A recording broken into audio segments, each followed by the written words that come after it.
After playing CSGO for 10 years and putting countless hours into it, it's finally come to an end. With CS2 just being released, I thought it'd be fun to go over some of the differences between the two games.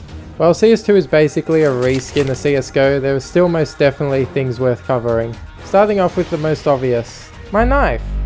What the fuck? The textures in CS2 are much better, but the main difference I can notice is the lighting and saturation. CS2 is clearly much more bright and colourful when compared to CSGO.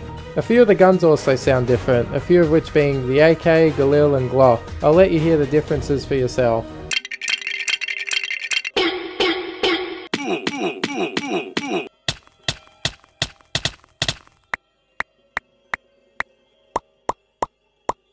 Unfortunately, parts of the map aren't destructible in CS2 anymore like they were in CSGO. I would have to imagine this is because of performance issues, not to mention you can't even play Flappy Bird on Inferno anymore, which is actually ridiculous. I do hope they at least add Flappy Bird back because that's just where most of my CSGO playtime had been spent. They also removed vehicles in CS2, so I'm going to have to look into re-evaluating my whole playstyle now since I can't rotate super fast anymore.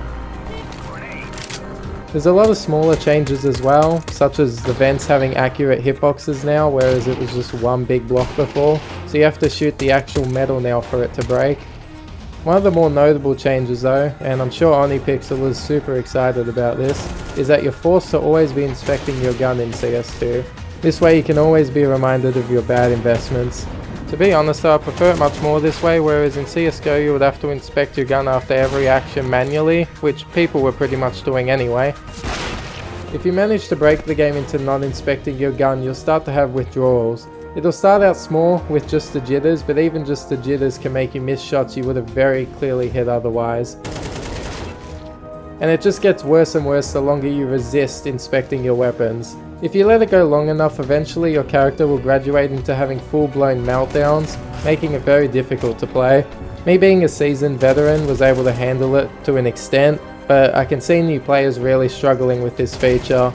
It can be quite hard to see enemies and even causes a bit of motion sickness, but you do get used to it over time.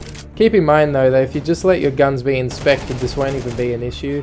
Part of me has to imagine this is Valve trying to make skins a more prominent part of the game, thus making them more money. Since they're too lazy to put out any new operations anymore, this is their solution for keeping a good cash flow from the game coming in. All in all, I would say CS2 is a pretty well made successor to CSGO. I see a lot of people complaining about it, but to be honest I don't really see anything wrong with it. Valve has always been a leader of innovation in video games and they've done it again. CS2 speaks for itself. It plays well, looks great and has fun new features to keep things fresh while making up for the features it lacks.